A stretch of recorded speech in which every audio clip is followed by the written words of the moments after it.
Hello, this is Anna Amelia from Northeast Animal Rights with another one of our Saturday Spotlight interviews. Today we have Salo Shayo, who is a fashion designer with a namesake brand of Salo Shayo. So welcome today to you, and thank you very much for agreeing to do this for us. Thank you so much for the invitation and for having me. You're very I'm welcome. very thrilled to be here. Excellent. So if we'll go straight to the questions, if that's okay with you. So the first one is, firstly, can you tell us about your vegan journey? What did you discover to make you realize that you wanted to be vegan? Yes, so I've been a vegan for about 3.5 years now, but like ever since I was a child, I had a very acute sensitivity towards many of the world's injustices, such as poverty, hunger, animal cruelty. So ever since I was a child, I had a very, very strong sensibility towards this. So I remember, like, here in Mexico, for example, it's tradition for children to go ride horses and donkeys and animal entertainment on the weekend. So I often thought it was wrong. I would often think to myself that there was something very wrong there. And when my parents made me ride the animals, I didn't like that. So it came from this idea of like having this empathy towards animals and thinking that, like, why am I doing this to them? So ever since I was a child, I had uh, these type of thoughts. Um, so it wasn't until a few years later that I had the opportunity of working at a farm in Israel, and I had very close contact with farm animals. So I get to clean them, feed them, and do all the chores required at a farm. And I got to see their interactions and their intelligence, and I started questioning myself, like, why are we eating them? Yeah. Why are we exploiting them? So it kind of developed. It was a full process for me because I didn't went vegan for until about 6 years after this. Um, I made a friend that was an activist, and he showed me footage of slaughterhouses here in Mexico. So for me, that made me go vegan overnight. Uh, and not only vegan, but like it made me develop my activism as well, because I didn't only wanted to not participate in financing those cruel industries, but also like actually taking action on on my conviction. Yeah. Yeah, we say it's not just about the food, is it? It's about everything. It's about the whole lifestyle and kind of like the taking part in any exploitation. So you're right, it is. I mean, the riding animals is a big part of it as well. So how easy is it to be vegan in Mexico, and what's the general perception of vegans where you live? It's definitely not easy being a vegan in Mexico. I think it's a country that has very, very little perception on animal welfare, on animal rights. I think this impacts directly on Mexico being a very, very poor country, like a lot of uneducation. So I think this has like a lot to do with it, because a lot of people are looking for their own survival, since like over 40% of population lives in extreme poverty. So um, I think it's hard to transition into a more ethical future here, because people are very uninterested in animals overall, because they're only thinking about their own survival. So I think this has a lot to do with it here. So culture impacts directly on the way animals are perceived socially. But it's been hard finding people that have my same mindset. And generally, I would go, I will try to find organizations that embrace this type of ideologies. But this only happens in big cities. I think worldwide, this is like something that happens too. Like in big cities, big changes are happening, but in more rural areas, it's more difficult to make this change, because people are very much here in that survival mode. So the overall perception of vegans here is that we are extremists, radicals, crazy, malnourished, ill. I think all these misconceptions that happen all over the world. But here is like completely out of our minds and extremists. Yeah. So it must be pretty hard to be vegan and an activist over there. I mean, where I am, I'm in a tiny seaside town in the northeast of England, but we do our activism in Newcastle, which is quite a big city. And I would say it's much more accepted in Newcastle rather than the town where I'm currently talking to you from, for the same reason, you know, because there are small cities, it's quite small towns, and it's quite a poor area as well. So people are more concerned with sort of like feeding themselves rather than where the food is coming from. But we're getting there. I mean, it's certainly miles better than it was 5-10 years ago. But it's interesting. So in terms of your fashion, so where did your interest in fashion come from, and what is it about fashion that excites you, and where did Black Sheep and the Salo Shayo brand come from? Yeah, well, I always loved creating. I always had an inclination towards art and design ever since I was a child. I loved how an idea could later develop into a concept or a product. So this is like what I really loved as a child. And then when I was a teenager, I was really interested in the psychological part of fashion, which is like how a piece of clothing can make you feel empowered or confident or comfortable or many other things. So this for me was really powerful. I was like, this is there has to be something more than just the superficial part that everyone sees. So I studied textile and fashion design here in Mexico. I have been dedicating for over 7 years in the industry here. I had a couple of years, I think it's called hiatus, right? Where I decided to stop doing it because I was very, very deep in the industry. I got to travel to many places and show my work, my collections in other places. So it got me to so many opportunities worldwide. But also I was like in a war with myself because I consider myself very much a humanitarian and an empath. So I was just wondering, like, why am I really doing this? Because for me personally, ego, money, and fame are not values that I look for. And all I saw in the fashion industry was people pursuing this. Yeah. So I had a conflict with myself. I was like, why am I really doing this? So I stopped doing it. I stopped doing collections. I closed the brand. I closed my atelier. So it was hard crisis moment for me.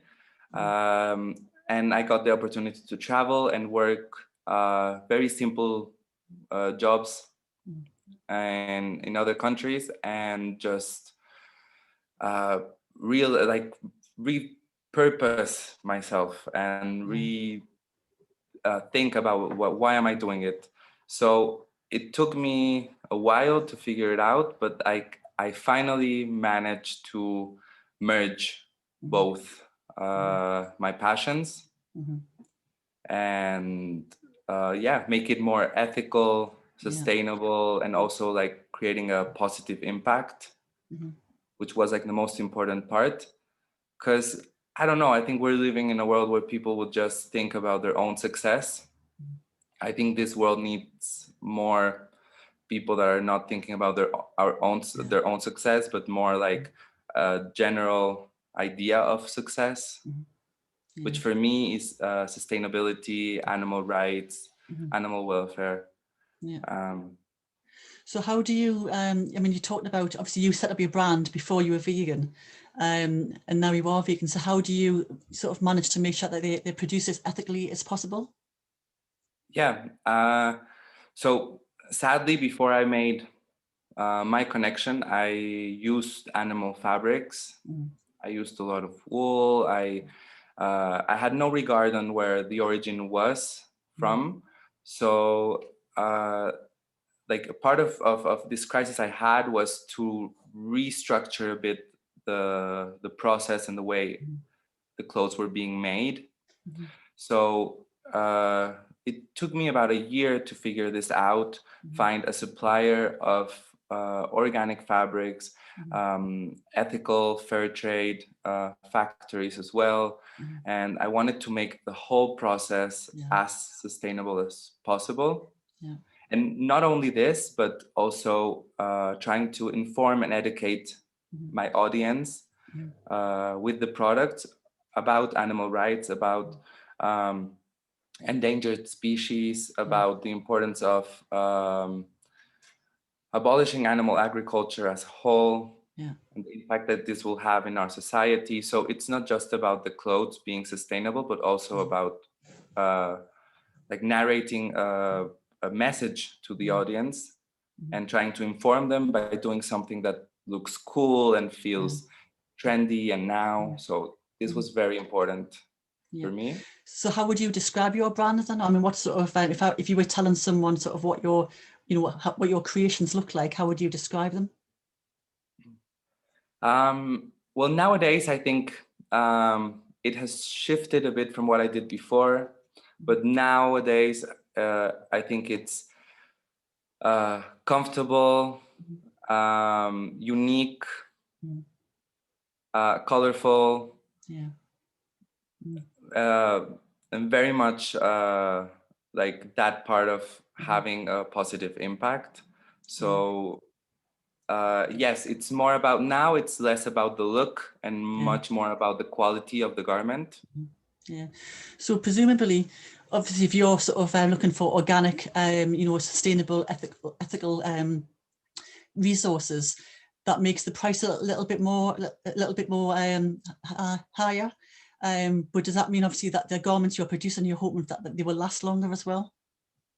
Exactly. I think it's Yeah. a matter of because I never produced fast fashion at all. I always did like well high end Yeah. quality products. Mm, So my focus has always been on like not making anything that's disposable. It's one of the yeah. things I Mm, disliked a lot about the yeah. fashion system. Mm, The whole thing about like having 5 collections a year yeah. and making things like, oh, this is old now, so Yeah.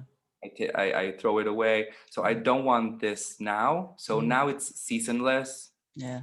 I Mm, only do a few drops mm, of products mm, every now and then, mm, but yeah. not a full collection. Mm, And yeah, it's about having the best quality in the fabric mm, and the way it's made so mm, it can last yeah. longer, it has less of an impact. Yeah. I'm still working on it because, for example, shippings are something that is still like Mm, has a high yeah. carbon Shipping, footprint. yeah. Mm, So yeah. I'm still working on making it like fully sustainable. Yeah. So now also decided to only ship in Mexico. Yeah. Mm, This is yeah. also something Mm. important for me. Yeah, that was one of the things I was going to say. Can we obviously access your brand, but that's probably not very sustainable at all because of obviously the transport problems. So in Yes. terms of animal rights, going back to what we just talked about a couple of questions ago. So what are the main animal rights issues in Mexico, and what do you think are the similarities with animal rights in Mexico and kind of like the issues worldwide? Yes, Mexico is like as I was saying before, is a it has very very little regard on animal rights whatsoever. Mm-hmm, Um, I think mostly politicians will use this narrative to attract a certain audience, mm-hmm, but very little is done. mm-hmm, So, for example, one of Mexico's biggest problems will be stray dogs and cats. So it's one of I think it's one of the fifth countries in between 1 and 5 countries in the world that have more stray dogs in the world. right. Um, So this is like a growing problem. There are so many people trying to take action and sterilization programs, but it's a matter of not having any type of regulation at all on on the problems that are happening, and complete disregard.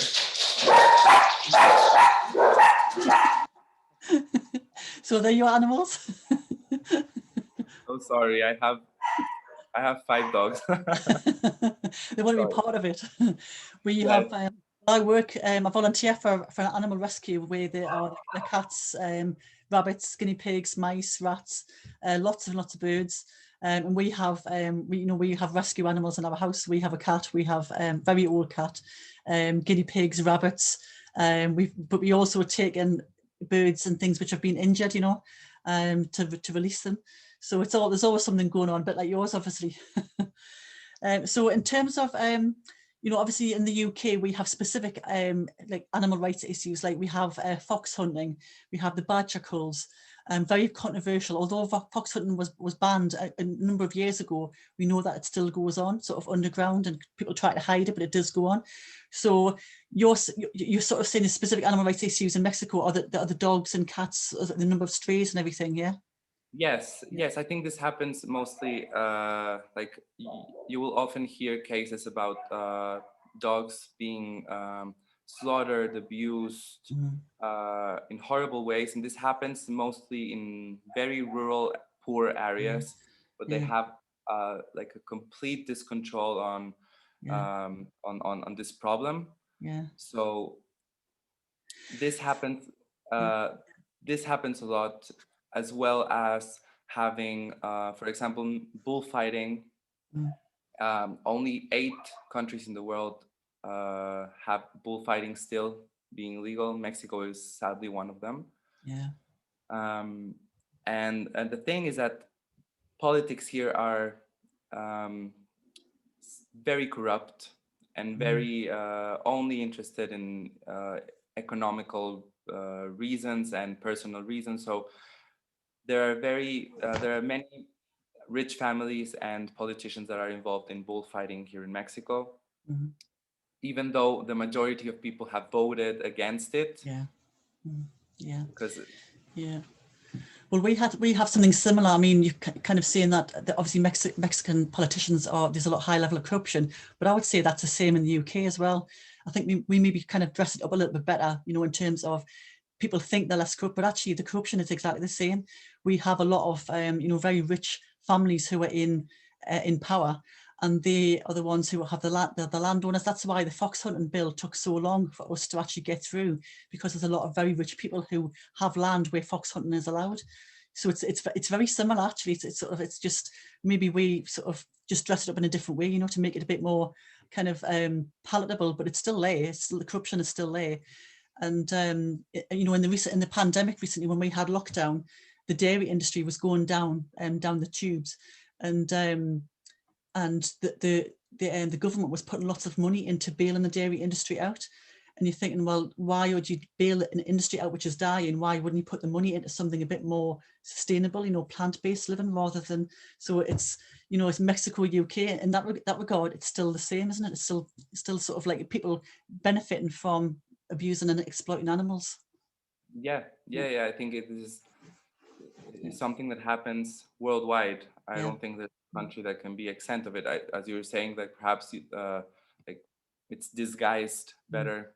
yeah. That's the word I was looking for. Disguised. Yeah, It's yeah, disguised a yeah, bit better. Yeah, yeah, we did. exactly, Yeah, exactly. yeah, Uh, Here it's like very out in the open, and as it's a country that's like very much on like very polarizing mm, um, culture of mm, very very rich and very very poor. mm, um, this makes it even harder for people to mm, even understand about sustainability in the first place, yeah, because they have been trying to inform people about what's going on, but it's mostly independent groups, mm, mostly independent organizations that are mm, like trying to mm, expand the mm, message, but government does nothing for this mm, at all. What I do think and what I do see on like a bit of a silver lining or like something worth noticing is when I started being vegan, which wasn't that long ago either, I would have so much issue finding products at the supermarket or anywhere really. And now this has changed so much. So I think us as consumers, we get to dictate what we are expecting the offer to be. And this is changing here. So I will see plant-based options in pretty much every restaurant I go to. Every supermarket in certain areas has the same amount of dairy milk as plant-based milks. That's really good. So, so I see it's changing. I see there's more products. I see there's more options. Even though it's like a tricky thing because these companies might also have like only financial interests as well, but it's a process here that might take longer than in other places. There's obviously a conversation going on in the UK and around sort of veganism generally, where do you only support truly vegan companies, or do you support companies who have a vegan offer who aren't necessarily vegan? You know, like we have a company here called Richmond, and Richmond are a big sausage producer, so they produce pork and beef, cow and pig sausages, but they've also gone into the meat-free range as well. And you know, and I always think that's a good thing. It's a bit like McDonald's. McDonald's have like and Burger King now have vegan. Burger King has vegan burgers. I think McDonald's have plant-based burgers. Now, I personally wouldn't go into any of those places, but I do think the fact that they are producing them is really good, because if you have groups of children who don't want to be seen as being different, they still have the option there. And if people are still buying them, they will increase their vegan or plant-based range. So I still think it's good. I mean, you know, you're sort of talking about the number of plant-based options like milks and things. That's really, really good. If we are making sure that the demand is there and we are buying them, that can only be a good thing, you know. And then obviously there's the ethics part of it as well, whether these companies are truly ethical. But I think we've got to create the demand. I think the consumer demand is a really, really powerful thing. We have to buy things. Exactly, I agree. I think it's also like something that was kind of like conflict within myself about like how which companies do I buy from, like only vegan, plant-based, ethical companies, or should I also consume of the other ones that are like putting these options for us, and many here have placed plant-based options in their menus. And since there are not a lot of people that will buy them, they will take them off the menu. So something that I kind of struggle with as well, because I don't want to consume from these companies, but at the same time, it is an ethical struggle, because you kind of, in restaurants, for example, we have some fantastic totally vegan restaurants in Newcastle. I mean, Supernatural. We have lots of places who provide beautiful food. Parallel 7, Son of Satan, they're really great, you know.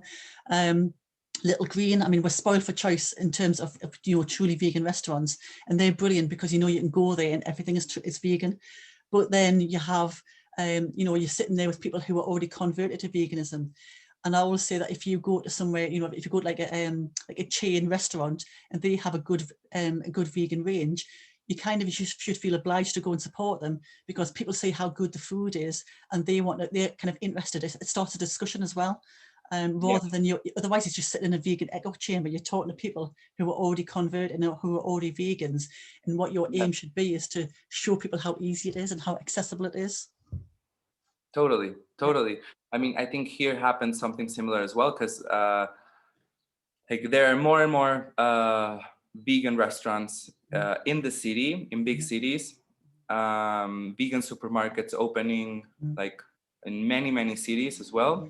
But there's this current issue on not people not really understanding why this is happening.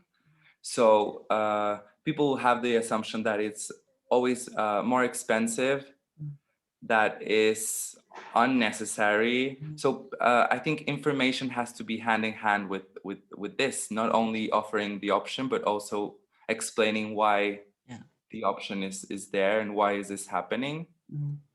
Mm. So I think, for example, within my group of friends and family, I think for so many years I was like fighting so hard on many different causes and animal rights organizations, and I felt like many times my efforts were like in vain.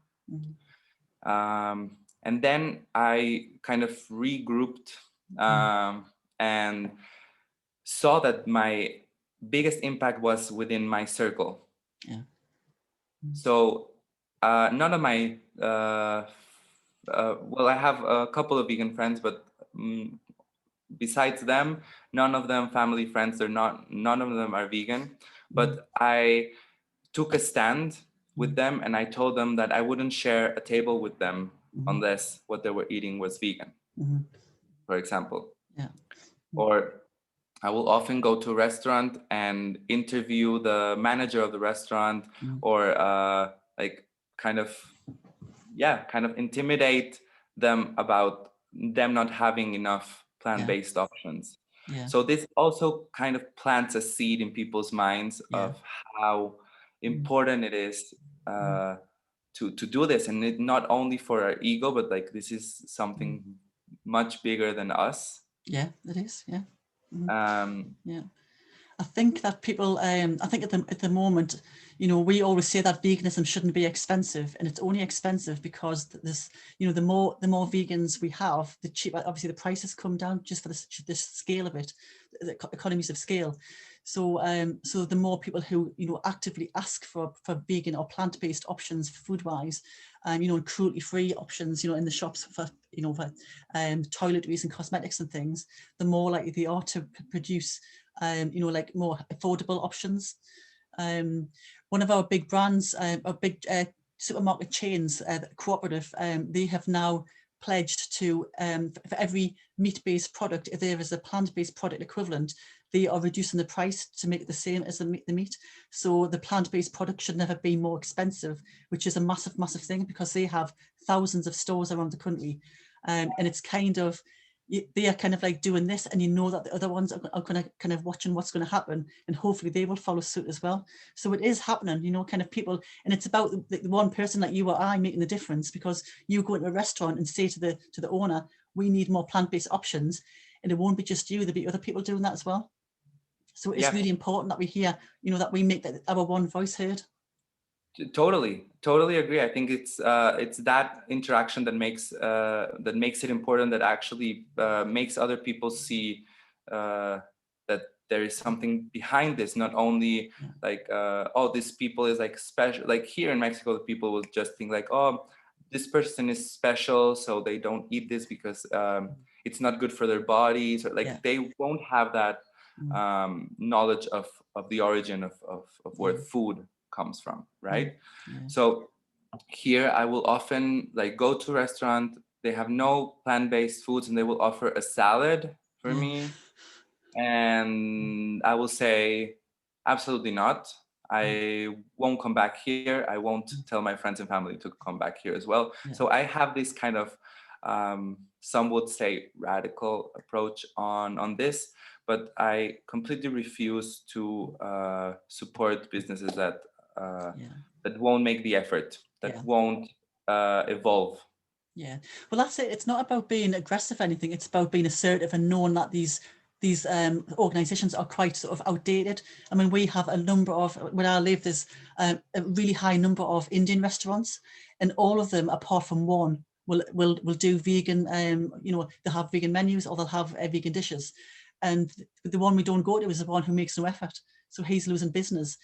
You know, so, and it's just ridiculous.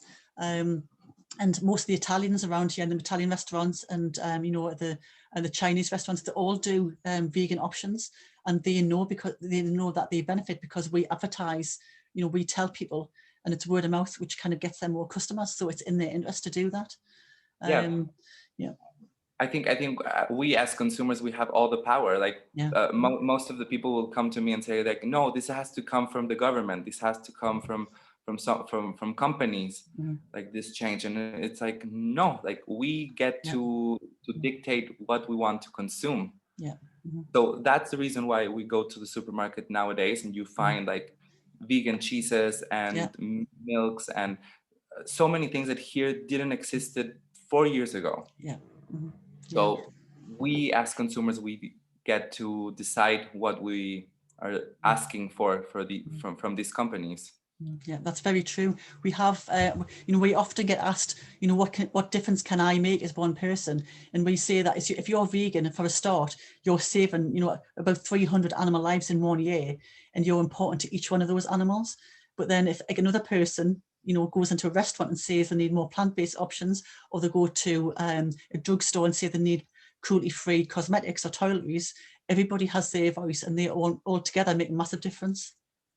Totally. Yeah. I think it's I saw this statistic of having, I think it's a 3.5% of the population Mm. uh, aiming for a social change or for Mm. an evolution of some kind in a country that makes the change. So Mm. it doesn't require 100% Yeah. of people going vegan, Mm. but Yeah. but of course, like more and more is always better. Like I see the impact my consumption has in my family and friends, Mm-hmm. so they know I won't eat with them Mm-hmm. if they're not Yes.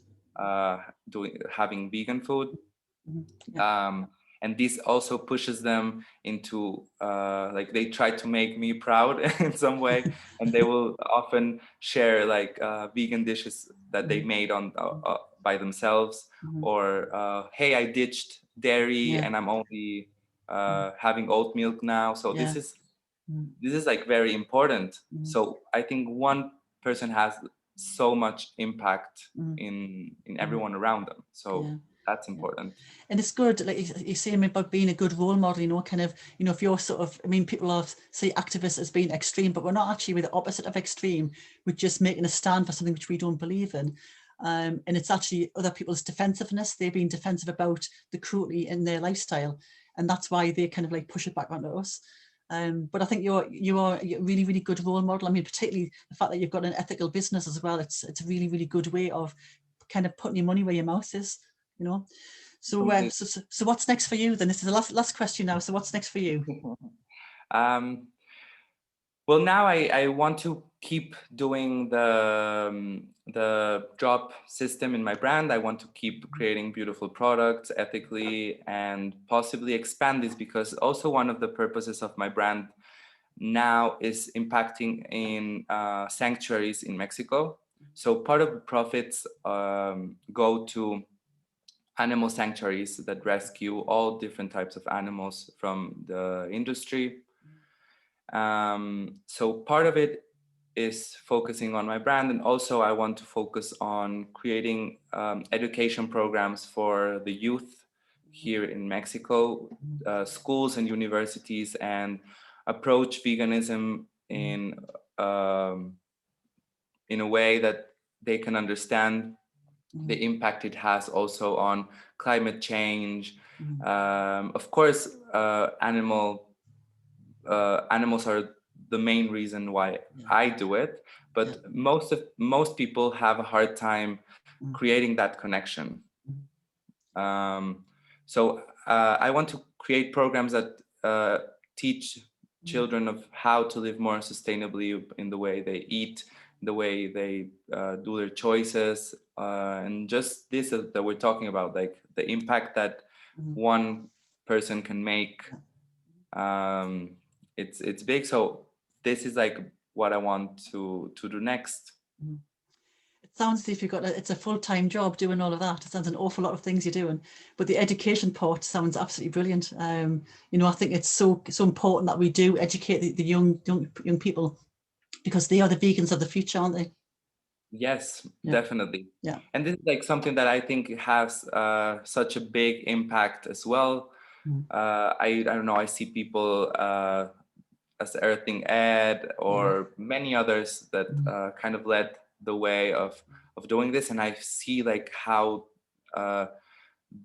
their speeches and their what they say have Yeah. impact on so many.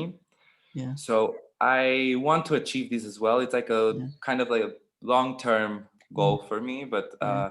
I think this is something that's very much Yeah. missing Mm, in Mexico specifically. mm, So there is like very little regard on yeah. sustainability and climate Mm, change and mm, animal welfare at schools. mm, So um, yeah. having this voice would be very important.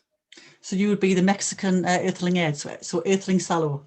I'm like I have to work on my talking skills still, because I think like one of the things I most admire of him is like his ability of being like so assertive and Yeah. calm and Yeah. But you're doing that now. I mean, obviously you're speaking in a different language as well. So, and you're doing, you're coming across really well, sort of very calm and sort of, it's very sort of much about being laid back and chilled about it rather than sort of in your face, isn't it? That's why he's so successful. totally. I think people will react so much better when they feel that they're being heard and understood Yeah. Mm-hmm.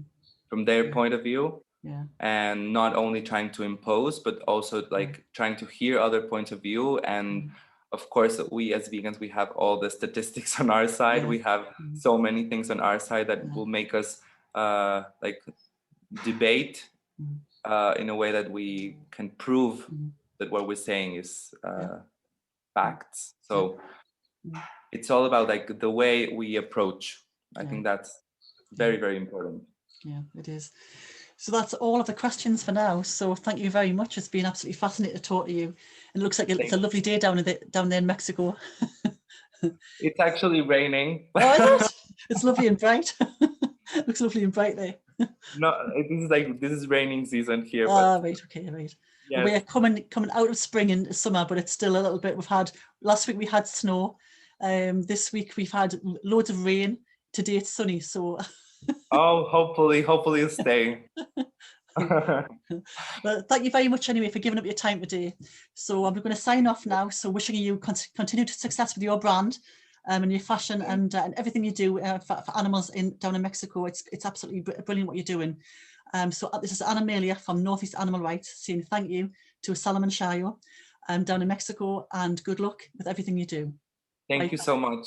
Thank you so much. It's been my pleasure talking to you. Thank you.